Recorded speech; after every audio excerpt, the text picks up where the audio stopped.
తెలుగువారి పర్వదినాలలో ముఖ్యమైన పండుగ సంక్రాంతి పండుగ.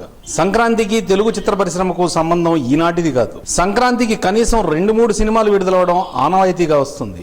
సరే, ఇప్పుడు విషయానికి వద్దాం. ఈ సంక్రాంతి చిత్రాల్లో అగ్రకథానాయకుడు ఎవరో తెలుసా? ఇంకెవరు, ఆంధ్రుల ఆరాధ్య దైవం, తెలుగు చిత్రరంగానికి మూల స్తంభం మన అన్న నందమూరి తారక రామారావు గారే. 1954వ సంవత్సరంలో సంక్రాంతికి విడుదలైన చంద్రహారం అన్నగారి మొదటి సంక్రాంతి సినిమా. ఇక అక్కడ నుండి సంక్రాంతి చిత్రాల కథానాయకుడిగా అన్నగారు దూసుకెళ్లారు. 28 సంవత్సరాలకు 28 సంక్రాంతి సినిమాలు విడుదలైన కథానాయకుడు ఒక్క అన్నగారే. ఇక్కడ మరో విషయం చెప్పాలి. ఇప్పుడున్న కథానాయకులు సంవత్సరం మొత్తం మీద ఒక్క చిత్రంలో నటిస్తే గొప్ప, కానీ అన్నగారు ఒక్కో సంక్రాంతికి 2 చిత్రాల చొప్పున విడుదల చేయించిన కథానాయకుడు. 1963, 1964, 1965, 66, 78 సంవత్సరాలలో ప్రతి సంక్రాంతికి 2 చిత్రాలు, అంటే 5 సంక్రాంతులకు 10 చిత్రాలు విడుదల చేసిన కథానాయకుడు ఒక్క ఎన్టీఆర్ మాత్రమే. ఈ విషయం ఇప్పటి కథానాయకుల ఊహలకు కూడా అందదు. ఇప్పుడు వరుసగా అన్నగారి సంక్రాంతి చిత్రాలను చూద్దాం. 1954వ సంవత్సరం చంద్రహారం, 1955వ సంవత్సరం మిస్సమ్మ, 1956వ సంవత్సరం తెనాలి రామకృష్ణ, 59వ సంవత్సరం అప్పు చేసి పప్పుకూడు, 60వ సంవత్సరం వెంకటేశ్వర మహత్యం, 61వ సంవత్సరం సీతారామ కళ్యాణం, 62వ సంవత్సరం గులేబకాళి కథ, 63వ సంవత్సరం శ్రీకృష్ణార్జున యుద్ధం.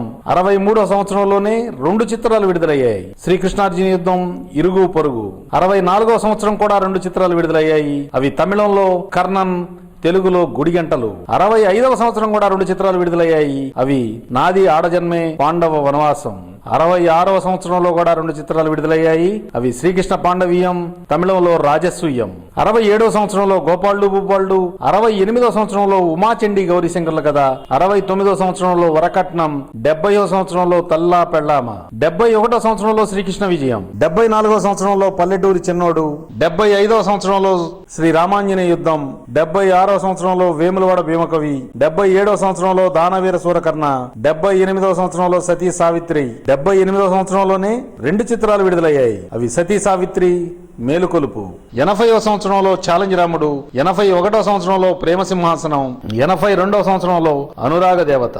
ఈ చిత్రాలలో అధిక శాతం చిత్రాలు సూపర్ హిట్ అయి అన్నగారిని సంక్రాంతికి రాజును చేశాయి. ఆ తర్వాతి స్థానం తండ్రి నుంచి వారసత్వంగా నందమూరి బాలకృష్ణ పొందడం గమనార్హం.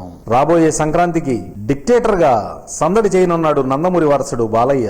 సంక్రాంతి చిత్రాల కథానాయకుడు అన్న నందమూరి తారక రామారావు గారే. ఆ తర్వాతి స్థానం బాలయ్యదే. ఆలస్యం అందర్నీ రమ్మందా